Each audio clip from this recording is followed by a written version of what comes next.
మహాభారతం 2 ఉపరిచార్యసురుని త్యాగం. యుధిష్ఠిరుని గురించి భీష్ముడు ఇలా అన్నాడు. అప్పుడు చివరి మహాయుగంలో దైవ పూజారి అంగీరసుడి కుమారుడు బృహస్పతి జననంతో దేవతలందరూ సంతోషించారు. బృహస్పతి, బ్రహ్మ ఉత్తమ పదాలకు పర్యాయపదాలు. ఓ రాజా, పండితుడైన బృహస్పతి ఈ లక్షణాలను కలిగి ఉన్నాడు. గొప్ప రాజు ఉపరిచార్యసురుడు అతని శిష్యుడయ్యాడు. తరువాత అతను బృహస్పతి నుండి చిత్రాలు మరియు విగ్రహాలతో రూపొందించబడిన వేదాలను, పంచరాత్ర అధ్యయనం చేశాడు. గతంలో దైవిక ఆజ్ఞతో పాలించబడిన ఆ వసురాజు, ఇంద్రుడు స్వర్గంలో పాలించినట్లు భూమిని పరిపాలించాడు. ఆ గొప్ప రాజు అశ్వమేధ యాగాన్ని ప్రారంభించాడు. అందులో గురువు బృహస్పతి యజ్ఞకర్త అయ్యాడు. ప్రజాపతి కుమారులు ఏక్త్ర, ద్విత మరియు ధృత అనే ఋషులు ఆ సభలో సభ్యులుగా ఉన్నారు. అంతేకాకుండా ధనుష్నేంపత్, రాజయ్య, ఆర్తివాసు, పరవసు, మేధాదితి, దండియ మహర్షి, మహాభాగ శాంతి, వేదశిరుడు, మహాముని కపిలుడు, శాలిహోత్రుని తండ్రి అత్యక్తుడు, తైత్రి, వైశంపాయనుని అన్నయ్య కణ్వుడు మరియు దైవహోత్రుడు, మొత్తం 16 మంది ఋషులు ఉన్నారు. ఓ రాజా, ఆ గొప్ప యాగానికి అవసరమైనవన్నీ సిద్ధం చేయబడ్డాయి. అందులో జంతువులేవీ చంపబడలేదు. ఆ విధంగా రాజుకు హామీ ఇవ్వబడింది. అతను హింసాత్మక వ్యక్తి కాదు. అతను స్వచ్ఛమైనవాడు, ఉదారవంతుడు, కామ విముక్తి లేనివాడు మరియు మంచి పనులలో నిమగ్నమైనవాడు. అడవిలో పండిన ఫలాలను దేవతల కోసం అక్కడ ఉంచారు. దేవతలకు ప్రభువు మరియు గొప్ప వ్యక్తి అయిన ప్రభువు యాగంతో సంతోషించి ఎవరికీ కనిపించకుండానే అతనికి కనిపించాడు. అతను కూడా ఎవరికీ కనిపించకుండానే పాల్గొన్నాడు. ఇది విన్న బృహస్పతి కోపంతో త్వరగా తన గొడ్డలిని తీసుకొని కోపంతో కన్నీళ్లు కార్చి ఆకాశాన్ని కొట్టాడు. పై ప్రపంచం గురించి అతను, చూడండి, నేను ఈ భాగాన్ని అంగీకరించాను అని అన్నాడు. నేను దానిని చూడటానికి భగవంతుడు స్వయంగా దానిని చూడటం సరైనదే. భీష్ముడి మాటలు విన్న యుధిష్ఠిరుడు, ఓ భీష్మ, దేవతలు స్వయంగా వచ్చి అక్కడ అర్పించబడిన యజ్ఞాన్ని అంగీకరించారు. కాని మహాశక్తిమంతుడైన హరి ఎందుకు రాలేదు అని అడిగాడు. ఇది విన్న భీష్ముడు ఇలా అన్నాడు. అప్పుడు వసువు, మహాభూపాలుడు మరియు అక్కడ సమావేశమైన సభ్యులందరూ కోపంగా ఉన్న బృహస్పతిని శాంతింపజేశారు. వారు అతనిని శాంతింపజేసి, కోపపడకు. ఇది సృష్టికర్త యుగం. నీ కోపం ఈ యుగానికి తగినది కాదు. నువ్వు ఎవరి కోసం ఒక భాగాన్ని పెంచుతున్నావో అతను కోపంగా ఉన్నాడు. ఓ బృహస్పతి, నీవు లేదా మనం అతన్ని చూడటం సాధ్యం కాదు. అతను ఎవరితో సంతోషిస్తాడో అతను మాత్రమే అతన్ని చూడగలడు. అప్పుడు చిత్రశిఖండి, ఏక్త, ద్విత మరియు త్రిత ఇలా అన్నారు. మేము బ్రహ్మకుమారులం. ఒకప్పుడు మేము మోక్షాన్ని కోరుకునేవారిగా ఉత్తరం వైపు వెళ్ళాము. అక్కడ 1000 సంవత్సరాలు మేము తీవ్రమైన తపస్సు చేశాము మరియు ఒక కాలు మీద ఉన్న చెట్టులా ప్రశాంతమైన మనస్సుతో జీవించాము. మేము తపస్సు చేసిన ప్రదేశం మేరు నదికి ఉత్తరాన క్షీరసాగర ఒడ్డున ఉంది. సర్వశక్తి మరియు వరాలతో నిండిన ఆ నారాయణుడిని మనం ఎలా చూశాము? ఆ నారాయణుడిని మనం ఎలా చూశాము అని మేము అనుకున్నాము. ఉపవాసం ముగిసిన తర్వాత అశరీర స్వరం ఆనందకరమైన, స్నేహపూర్వకమైన, లోతైన స్వరంతో ఇలా చెప్పింది. ఓ బ్రాహ్మణ, నీవు సంతోషకరమైన మనస్సుతో అద్భుతమైన తపస్సు చేశావు. నీవు ప్రశ్నించే భక్తుడివి. ఆ తేజస్సును ఎలా చూస్తావు? క్షీరసాగరానికి ఉత్తరాన ఒక తెల్లని ద్వీపం ఉంది. అది గొప్ప తేజస్సుతో నిండి ఉంది. నారాయణుని దాటి చంద్రుని వంటి తేజస్సు కలిగిన జీవులు ఉన్నారు. వారు ఏకాంతంలో నారాయణుడికి అంకితభావంతో ఉంటారు. నిద్రలేనివారు, ఉపవాసం ఉన్నవారు, క్రియారహితులు మరియు సువాసనతో నిండినవారు శాశ్వతమైన దేవుడిలోకి ప్రవేశిస్తారు. తెల్లని ద్వీపంలో నివసించేవారు ఏకాంతంలో ఉంటారు. ఓ ఋషులారా, మీరు కూడా అక్కడికి వెళ్ళండి. అక్కడ నా ఆత్మ జ్ఞానోదయం పొందుతుంది. అప్పుడు మేము అశరీర స్వరాన్ని విని ఆయన సూచించిన మార్గంలో ఆ ప్రాంతానికి వెళ్ళాము. ఆయనను స్మరించుకుంటూ ఆయనను చూడటానికి తెల్లని ద్వీపానికి వెళ్ళాము. అక్కడ మా దృష్టికి ఆటంకం కలిగింది. ఆయన తేజస్సు మా దృష్టిని నిరోధించింది. కాబట్టి మేము ఆయనను చూడలేకపోయాము. ఇంతలో దైవిక యోగం ద్వారా తపస్సు చేయని వ్యక్తి ఆయనను సరిగ్గా చూడటం అసాధ్యం అనే జ్ఞానం ఉద్భవించింది. అప్పుడు 100 సంవత్సరాల కఠినమైన తపస్సు తర్వాత ఉపవాసం ముగింపులో మంచి సంకేతాలు కలిగిన వ్యక్తులను మేము చూశాము. వారు తెల్లటి రంగులో, చంద్రుడిలా ప్రకాశవంతంగా మరియు అన్ని సంకేతాలను కలిగి ఉన్నారు. వారు ఎల్లప్పుడూ ఈశాన్య దిశగా చేతులు జోడించి మంత్రాలను జపించేవారు. ఆ మహానుభావుడి మంత్రం మానస్ హరి ఆ కేంద్రీకృత మంత్రంతో సంతోషించాడు.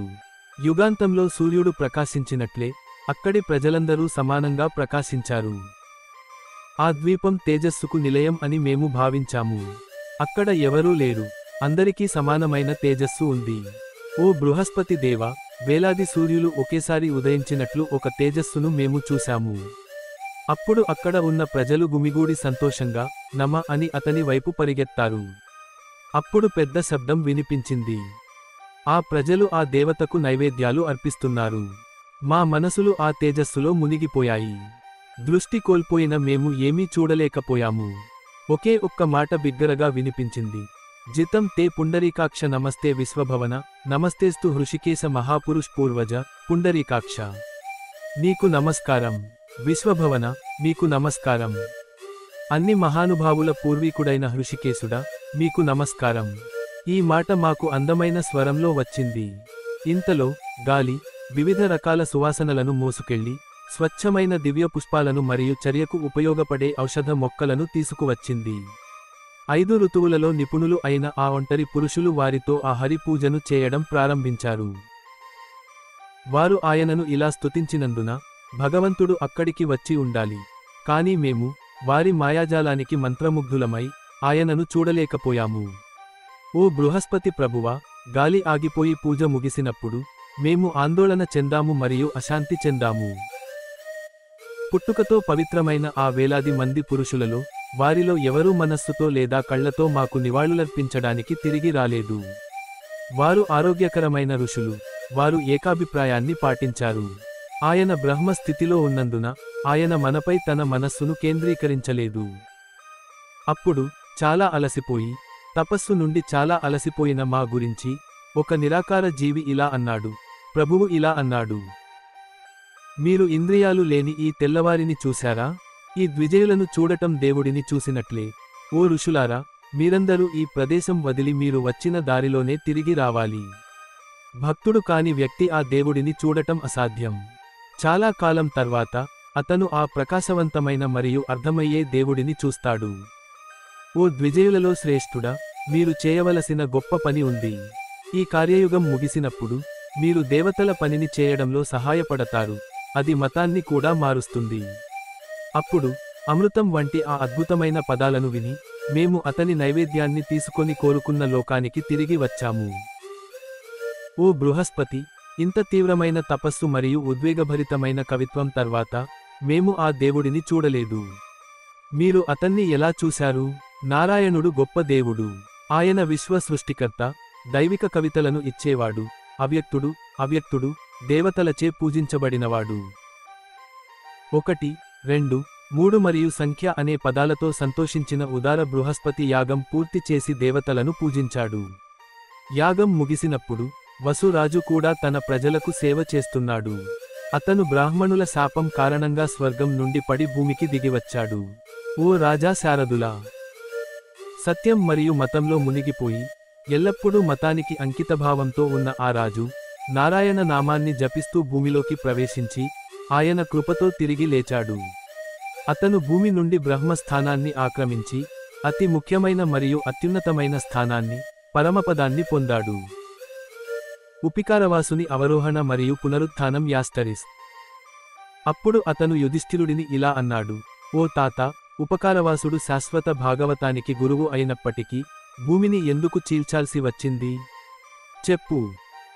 భీష్ముడు యుధిష్ఠిరుడితో ఇలా అన్నాడు, గత సంఘటనల చరిత్ర తెలిసిన వారు ఈ విషయానికి గురించి మాకు చెబుతారు. ఇది ఋషులు మరియు దేవతల మధ్య జరిగిన సంభాషణ. దేవతలు ఋషులకు యాగంలో అజాన్ని ఉపయోగించాలని చెబుతున్నారు. వారు అజ అంటే గొర్రెలు అని అర్థం, మరే ఇతర జంతువు కాదని భావించారు. దీనికి ప్రతిస్పందనగా ఋషులు ఇలా అన్నారు, యాగంలో విత్తనాలను ఉపయోగించాలని వేదాలు చెబుతున్నాయి. అజ అంటే విత్తనాలు, కాబట్టి గొర్రెలను చంపవద్దు. ఈ విధంగా భీష్ముడు కథ ప్రారంభంలో ఇలా అన్నాడు. ఋషులు దేవతలతో ఇలా సంభాషిస్తుండగా బాగా ప్రయాణించిన గొప్ప వసువులు ఆ ప్రాంతానికి చేరుకున్నారు. అతను సైన్యం మరియు వాహనాలతో అంతరిక్షంలోకి వస్తున్నాడు. వసువులు అంతరిక్షంలోకి వస్తున్నట్లు చూసిన ఋషులు, అతను మా సందేహాలను పరిష్కరించగలడు. ఎందుకంటే అతను అమవీరులలో ఉత్తముడు, దాతలలో ఉత్తముడు మరియు అతను అన్ని జీవుల సంక్షేమంలో ఆసక్తి కలిగి ఉన్నాడు అని అన్నారు. దీనికి దేవతలు మరియు ఋషులు అంగీకరించి వసువు వద్దకు వెళ్ళి, ఓ రాజా, దయచేసి మా సందేహాన్ని పరిష్కరించండి. యాగంలో గొర్రెలు లేదా విత్తనాలను ఉపయోగించాలా? మీరు మా సాక్షి అని మా ఇద్దరికీ తెలుసు. అప్పుడు వసువు, ఓ మహాబ్రాహ్మణ, మొదట మీ అభిప్రాయాన్ని తెలియజేయండి అని ఋషులు అన్నారు. ఓ మనుష్యుల ప్రభువా, యాగంలో ధాన్యాన్ని ఉపయోగించాలని మా అభిప్రాయం. మరోవైపు దేవతలు జంతువులకు అనుకూలంగా ఉన్నారు. ఇప్పుడు మీరు మీ అభిప్రాయాన్ని వ్యక్తం చేస్తారు. భీష్ముడు, ఓ రాజా, దేవతల ఈ అభిప్రాయాన్ని తెలుసుకున్న వసువులు వారి వైపు వాలి, యాగంలో మేకలను ఉపయోగించాలి అని అన్నారు. ఇది విన్న సూర్యభగవానుడి ఋషులందరూ కోపంగా ఉండి, తమ దేవతలకు మద్దతుదారులమని చెప్పుకునే వసువులతో, మీరు దేవతలను మాత్రమే సమర్థిస్తారా? ఈ కారణంగా ఆకాశం నుండి పడిపోండి. ఓ రాజా, నేటి నుండి మా శాపం దాడి ద్వారా ఆకాశంలో తిరిగే మీ శక్తి నాశనం అవుతుంది. మీరు భూమిని ముక్కలు చేసి దానిలో మునిగిపోతారు. ఓ రాజా, మీరు వేదాలకు వ్యతిరేకంగా మాట్లాడి ఉంటే, మేము కూడా వాటికి వ్యతిరేకంగా మాట్లాడిన వారిలాగే పడిపోతాము. ఓ ధర్మరాజా! ఆ క్షణంలోనే రాజు ఉపరిసరవుడు నేలపై పడి భూమిలోని ఒక రంధ్రంలోకి ప్రవేశించాడు. నారాయణ ఆజ్ఞ ప్రకారం అతని జ్ఞాపకశక్తి నాశనం కావడమే కాకుండా దేవతలందరూ సమావేశమై వసువులు శాపం నుండి ఎలా బయటపడవచ్చనే దానిపై దృష్టి పెట్టడం ప్రారంభించారు. ఇది రాజు చేసిన మంచి పనుల ఫలితం. ఈ గొప్ప రాజు శపించబడ్డాడు. ఓ దేవతలారా, మనమందరం ఐక్యమై అతనికి మంచి చేద్దాం.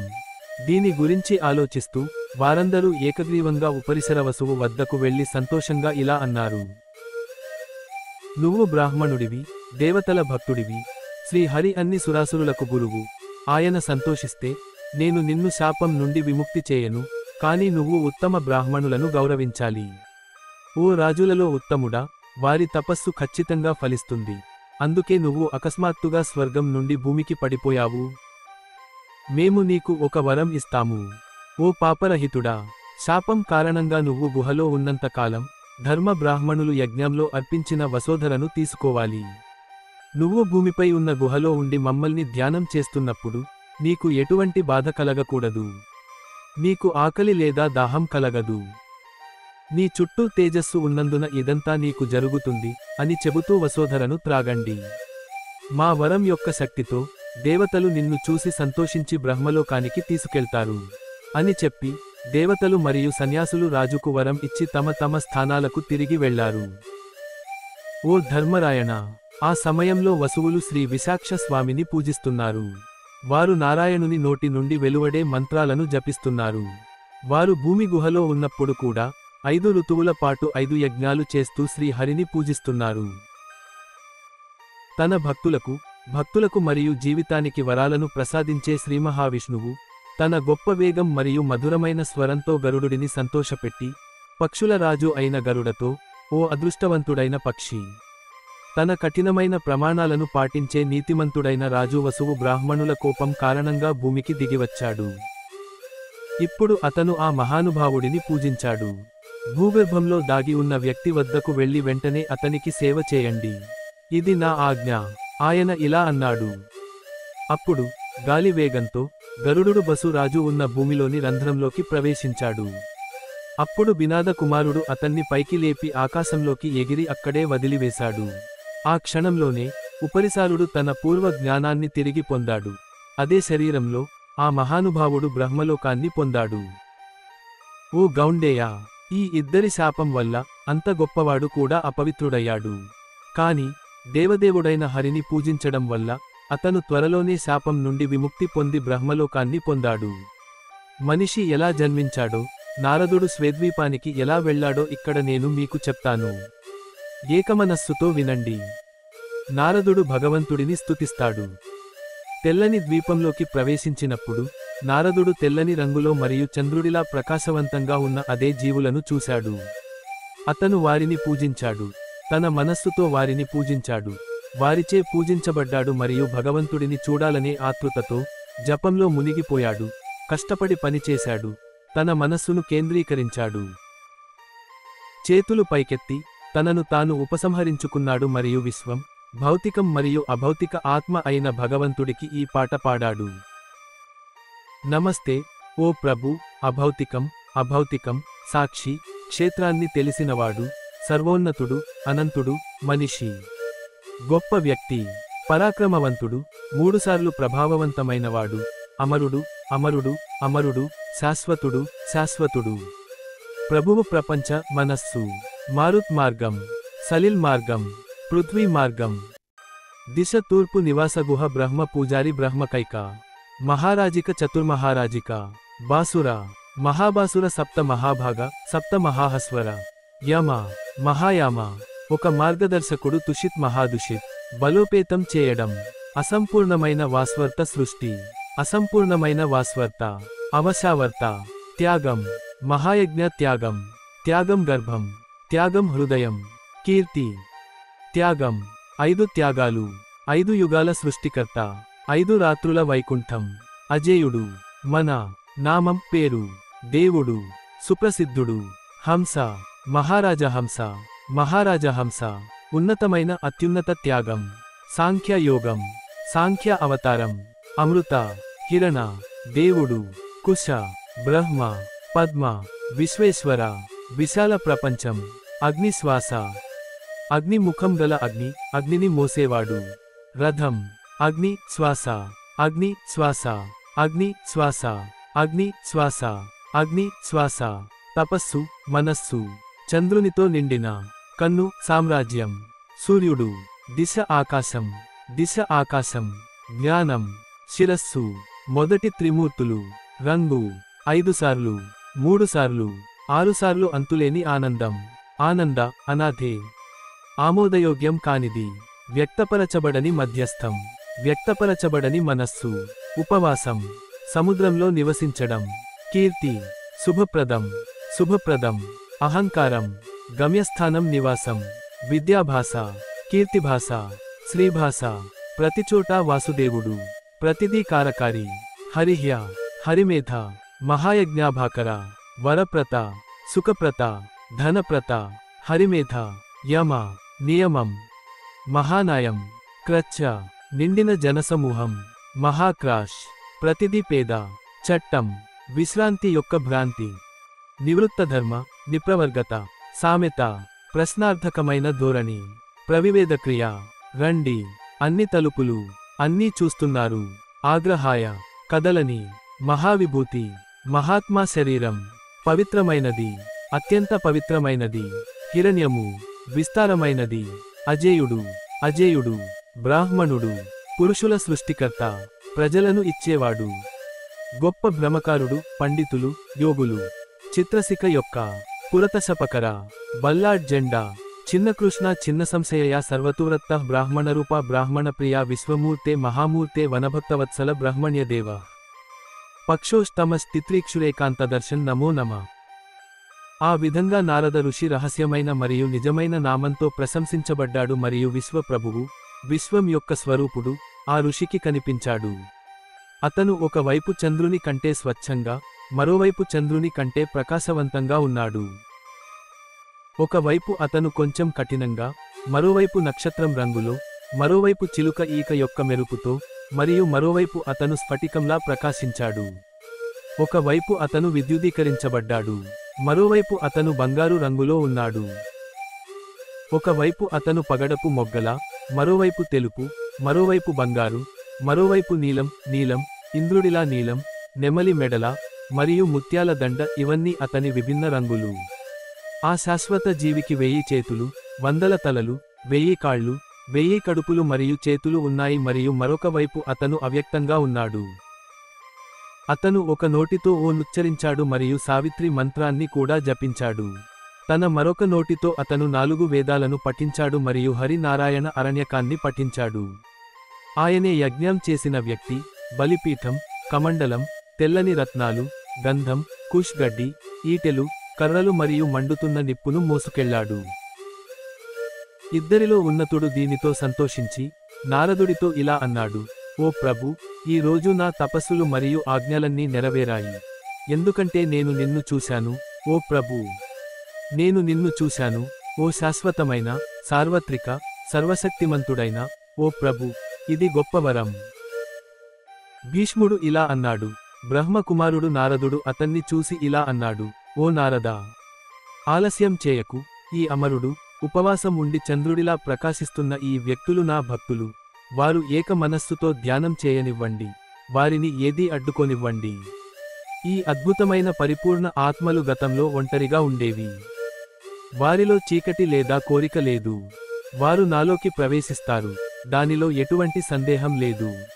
కనిపించనివాడు, అంటరానివాడు, వాసన లేనివాడు, రుచి చూడనివాడు, చనిపోయిన వారి గుణాలచే ప్రభావితం కానివాడు, సర్వవ్యాప్తుడు, సాక్షి, మొత్తం విశ్వం యొక్క ఆత్మ అని పిలువబడేవాడు, మొత్తం జంతు జాతి నాశనం అయినప్పటికీ అమరుడు, ప్రారంభం లేనివాడు, శాశ్వతుడు, స్వచ్ఛమైనవాడు మరియు నిష్కళంకుడు, కోరిక యొక్క 24 గుణాలలో 25వ వాడు అని పిలువబడేవాడు, పురుషుడు, నిర్జీవుడు మరియు దృశ్యుడు అని పిలుస్తారు. ఓ నారదా! ఆ ప్రభువు యొక్క మహిమ మరియు గొప్పతనాన్ని చూడండి. శుభప్రదం. కర్మ ఎల్లప్పుడూ అతనికి జోడించబడి ఉంటుంది. కాదు.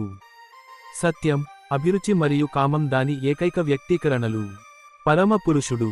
తమస్, వీటిని గుణాలు అంటారు. అవి ఉన్నాయి అందరి శరీరాలలో, కదులుతూ.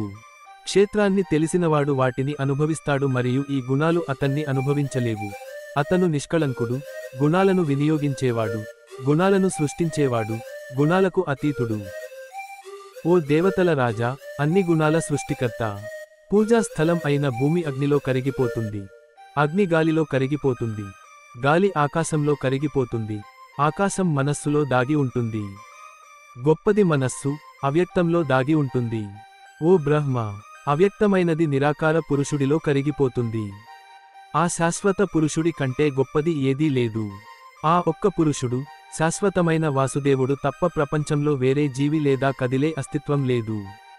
గొప్ప పురుషుడు లేడా? వాసుదేవుడు, అన్ని జీవుల ఆత్మ. ఈ 5, భూమి, గాలి, ఆకాశం, అగ్ని మరియు తేజస్సు కలిసి కనిపిస్తే అవి శరీరంగా పరిగణించబడతాయి. ఓ బ్రహ్మ! దానిలోకి ప్రవేశించి జన్మించినప్పుడు ఆ అదృశ్య మరియు చిన్న విక్రమన్, శరీరాన్ని నిర్వహించే దేవుడు ఆకర్షణకు మూలం. ఉంది. ఏమీ లేదు. మూలకాలు కలిసి మరియు కలిసి లేకపోతే శరీరం ఏర్పడదు. ఒకటి అవ్వు. ఓ బ్రహ్మ! ప్రాణం లేకుండా గాలి మారదు. ఆయనే మిగిలిన జీవం, ఆకర్షణకు మూలం. ఆయనే అన్ని జీవులు జలప్రళయంలో నశించే చర్యల ద్వారా శాశ్వతమైన పుత్రుడిని పొందేవాడు. ఆయనే అన్ని జీవుల మనస్సు మరియు ఆదికాంతి. ఆయన నుండి జన్మించాడు, చేసేవాడు, చర్య ఇవన్నీ, ఆయన నుండి మొక్కలు మరియు జంతువుల ప్రపంచం మొత్తం ఉద్భవిస్తుంది. ఆయన జన్మించనివాడు, ఆయన శాశ్వతుడు, ఆయన అన్ని చర్యలలో వ్యక్తమవుతాడు. దేవతలకు ప్రభువు, ఆకర్షణకు ప్రభువు, జీవితానికి ప్రభువు. ఆయన ఆకర్షణకు మూలం ద్వారా ఆదిమ కాంతి అవుతాడు మరియు ఆదిమ కాంతిగా పరిగణించబడతాడు. అహం అనిరుద్ధుడి నుండి పుట్టదు, కాని అహంకారం పరమాత్మ నుండి పుడుతుంది. నారదుడికి భగవంతుని సలహా. భగవంతుడు ఇలా అన్నాడు, ఓ నారద! వృక్షాలు మరియు జంతువుల ప్రపంచం, అక్షరం, మరణం మరియు అమరత్వం, నా నుండి ఉద్భవించాయి. నా భక్తులుగా మారేవారు నాలోకి ప్రవేశించి ఇక్కడే విముక్తి పొందుతారు. నేను 25 నిర్జీవ మూలక జీవులను. నేను గుణాలు లేకుండా, పరిస్థితులు లేకుండా, ఆత్మ లేకుండా ఉన్నాను. ఇది ఈ రూపంలో వ్యక్తమవుతుంది అని అనుకోకండి. మొత్తం విశ్వానికి ప్రభువు మరియు రచయిత అయిన నేను, కేవలం సంకల్పం ద్వారా ఒక్క క్షణంలో అదృశ్యమయ్యాను. ఓ నారద! నువ్వు నన్ను చూడవు, ఇది నాచే సృష్టించబడిన భ్రాంతి. నేను ఉనికి యొక్క అన్ని లక్షణాలను కలిగి ఉన్నాను అని అనుకోకండి. ఇప్పుడు నేను మీకు 4 రూపాలను వివరించాను. జీవ అనే గుర్తింపును కలిగి ఉన్నవాడిని నేనే. నాలో నాకు జీవితం ఉంది, నేను జీవితాన్ని చూశాను అనే ఆలోచనతో భ్రమపడకండి. ఓ బ్రహ్మ! నేను గ్రామం యొక్క సర్వవ్యాప్త ఆత్మను. గ్రామ శరీరం నాశనం అయినప్పటికీ నేను నాశనం చేయబడను. ఓ గొప్ప ఋషి! ఆ సిద్ధంగా ఉన్న గొప్ప ఆత్మలు ఒంటరిగా ఉన్నారు. వారు దామోదర కోరికల నుండి విముక్తి పొంది నా దగ్గరకు వస్తారు. శాశ్వతమైన బ్రహ్మ నా ప్రేమికుడి గురించి ఆలోచిస్తాడు. రుద్రుడు కోపంతో నా నుదిటి నుండి ఉద్భవించాడు. ఇదిగో, నా కుడివైపున ఆశ్రయం పొందిన ఈ 11 మంది రుద్రులను చూడండి. నా ఎడమ వైపున ఆశ్రయం పొందిన 12 మంది శాదిత్యులను మీరు చూస్తున్నారా? నా ముందు 8 అంశాలను చూడండి. నా వెనుక ఉన్న నాసత్యులను చూడండి. దస్త అశ్విని దేవతలను చూడండి. చూడండి, అన్ని ప్రజాపతిలు ఇక్కడ ఉన్నారు. చూడండి, ఈ 7 ఋషులను చూడండి. ఇక్కడ మీకు వేదాలు ఉన్నాయి, వందలాది యజ్ఞాలు, అమృతం మరియు మందులు ఉన్నాయి.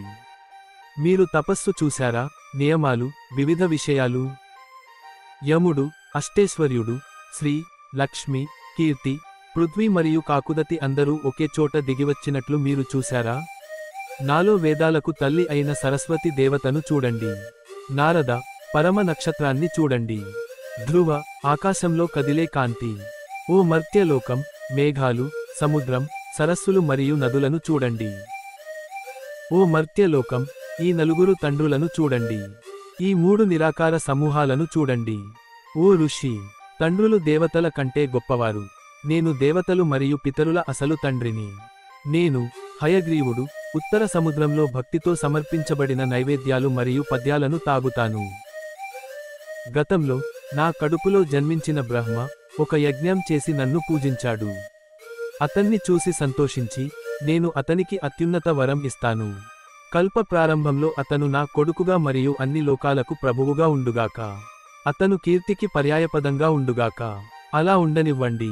నేను అతనికి ఈ వరాలన్నింటినీ ప్రసాదిస్తాను. నారదుడికి దేవుని సలహా. ఓ నారద, బ్రహ్మకు వరం ఇచ్చిన తర్వాత నేను, ఓ బ్రహ్మ, ఎవరూ నీ నిర్దేశిత పరిమితులను అతిక్రమించలేరు. ఓ బ్రహ్మ, వరాలను కోరుకునే వారికి కూడా నువ్వు వరాలను ఇవ్వగలవు. దేవతలు, ఋషులు, పూర్వీకులు మరియు వివిధ జీవులు నిన్ను పూజిస్తారు. ఓ తపస్సు, అదృష్టం మరియు క్రమశిక్షణ కలిగినవాడా, నేను ఎల్లప్పుడూ దేవతల సేవ కోసం దేవుడిగా కనిపించాలా? అప్పుడు నువ్వు కూడా నాకు కొడుకులా బోధించి వివిధ పనులను నాకు అప్పగిస్తావు. బ్రహ్మకు పైన పేర్కొన్నవి మరియు మరికొన్ని వరాలు ఇచ్చిన తర్వాత నేను అదృశ్యమయ్యాను. ఓ నారద, అన్ని మతాలలో అత్యంత ఆనందకరమైన త్యాగం ఉత్తమమైనది. కాబట్టి మనిషి అన్ని రకాల బంధాల నుండి విముక్తి పొంది త్యాగంలో జీవించాలి. సాంఖ్య తత్వశాస్త్రం యొక్క దృఢమైన ఆచార్యుడు నేను కపిలుడిని, జ్ఞానుల ఆదిత్య మండలంలో ఉన్న ఐక్యతను కలిగి ఉన్నవాడిని అని చెప్పాడు. నేను హిరణ్యగర్భుడిని, వేదాలతో నిండిన యోగమని యోగ శాస్త్రాలు చెబుతున్నాయి. నేను ఎల్లప్పుడూ నా అసలు రూపంలో అంతరిక్షంలో ఉంటాను. 1000 యుగాల తర్వాత నేను మళ్ళీ మొత్తం విశ్వాన్ని నాశనం చేస్తాను. తరువాత మళ్ళీ నేను జ్ఞానశక్తితో మొత్తం విశ్వాన్ని సృష్టిస్తాను. ఈ 4వ రూపంలో నేను నశించని అవశేషాల సృష్టికర్తను. ఆకర్షణకు కారణం ఆయనే. ఆయన ప్రత్యుమ్నుడిని సృష్టించాడు. నేను ప్రత్యుమ్నుడితో బంధించబడలేదు. నా ఈ సృష్టిని మళ్ళీ పునరావృతం చేస్తున్నాను. సూర్యుని ఉదయించడం మరియు అస్తమించడం ఇక్కడ అదృశ్యమైనట్లే, శాశ్వతత్వం వాటిని బలవంతంగా తిరిగి తీసుకువచ్చినట్లే, నేను మళ్ళీ అన్ని జీవుల ప్రయోజనం కోసం సృష్టిస్తాను. భీష్ముడు యుధిష్ఠిరుడితో ఇలా అన్నాడు. భగవంతుడు ఈ మాటలు చెప్పినప్పుడు నారదుడు జనార్దనుడిని, ఓ రాజా, నేను నిన్ను ఏ రూపంలో చూడాలనుకుంటున్నానో చెప్పు అని అడిగాడు. దీనికి భగవంతుడు ఇలా అన్నాడు. ఓ మహారుషి నారదా, నా మాట వినండి. నా అసలు రూపాలను నేను మీకు చెబుతాను. మాతృ, కూర్మ, వరాహ, నృసింహ, వామన, రాముడు, పరశురాముడు, బలరాముడు, కృష్ణుడు, కల్కి, ఇవి 10. మొదట నేను నివాసులను మత్తులో ఉంచుతాను. సముద్రంలో ముంచి ప్రపంచాన్ని మరియు వేదాలను నేను ఉద్ధరిస్తాను. ఓ నా కుమారుడా, కూర్మ రూపం నా 2వ అసలు రూపం. ఆ రూపంలో నేను మందర పర్వతాన్ని స్వాధీనం చేసుకుని అమృతాన్ని ఉత్పత్తి చేస్తాను. 40 సంవత్సరాలుగా సముద్రంలో మునిగిపోయిన ప్రపంచాన్ని దాని అన్ని జీవులతో వరాహ రూపంలో తిరిగి దాని స్థానానికి తీసుకువస్తాను. తన శక్తికి గర్వించిన హిరణ్యాక్ష అనే రాక్షసుడిని నేను చంపుతాను. నృసింహ రూపాన్ని ధరించి దేవతలకు యజ్ఞాలను నాశనం చేసిన హిరణ్యకశిపుని కూడా నేను చంపుతాను. విరోచన కుమారుడు, ఏ శక్తివంతమైన బలి కూడా ఏ దేవుడిని, రాక్షసుడిని ఓడించడు లేదా అతను రాక్షసుడిని చంపడు. అతను ఇంద్రుడిని తన రాజ్యం నుండి వేరు చేస్తాడు. అతన్ని అపహరిస్తాడు. 3 వ్యక్తులు. నేను అదితి గర్భంలో కశ్యపుని 12వ కుమారుడిగా జన్మిస్తాను. నేను యాగసభకు వెళితే నా జుట్టును ఒక రొట్టెలో ఉంచుకుని అందరూ నన్ను స్తుతిస్తారు, నేను యాగ అగ్నిని స్తుతిస్తాను. యాగ అగ్ని యోధుడు దీనిని విన్నప్పుడు అతను సంతోషించి, నీకు కావలసినది అడగండి అని అంటాడు. 3 అడుగుల భూమి సరిపోతుందని నేను రాక్షసుడికి సమాధానం ఇస్తాను. అతను మంత్రులు వద్దు అని చెప్పినా, సముద్రం నుండి సముద్రం వరకు ఉన్న మొత్తం ప్రపంచాన్ని 3 అడుగులలో జయించిన రాజ్యాన్ని ఇంద్రుడికి ఇస్తాను. అతను అనంతమైన మహిమను ఇస్తాను. దేవతలను వారి స్థానంలో ప్రతిష్ఠిస్తాను. అన్ని దేవతలకు తెలియని యాగాన్ని పాతాళంలోకి విసిరేస్తాను. త్రేతయుగంలో నేను బైకులలో ఉత్తముడైన రాముడిగా కనిపిస్తాను. క్షత్రియ జాతిని దాని సైనిక వాహనాలతో నాశనం చేస్తాను. త్రేతద్వీపం నాశనం అయ్యేలా నేను రాముడిని అవుతాను. ప్రపంచ రాజును అవుతాను. నేను దశరథుడిని అవుతాను. ప్రజాపతి కుమారులైన త్రిధనుడి శాపం వల్ల వారి వంశంలో ఏక్తా మరియు ద్విత ఋషులు జన్మిస్తారు. వారి వంశంలో జన్మించిన వానరులు కోతుల హోదాను పొందుతారు. వారి వంశంలో జన్మించిన వానరులు ఇంద్రుడిలా చాలా బలవంతులు, చాలా శక్తివంతులు, బలవంతులు మరియు నేను చేసే దైవిక పనిలో నాకు సహాయం చేస్తారు. అప్పుడు నేను పులస్య వంశానికి అవమానం తెచ్చిన భయంకరమైన రాక్షసుడు రావణుడిని చంపుతాను. ద్వాపర కలి చివరిలో కంసుడిని చంపడానికి నేను చాపపై కనిపిస్తాను. కంసుడు, కేశి, కాళుడు, అరిష్ట అనే గొప్ప యోధుడు, సానూర్, పరాక్రమవంతుడైన ముష్టికుడు, ప్రలంబ మరియు ఎద్దులాంటి తెనుకను చంపుతాను. తరువాత నేను మహాగిరిని ఆక్రమించి 7 రోజుల పాటు ఇంద్రుడి వర్షం నుండి గోకుల ఆవులను రక్షిస్తాను.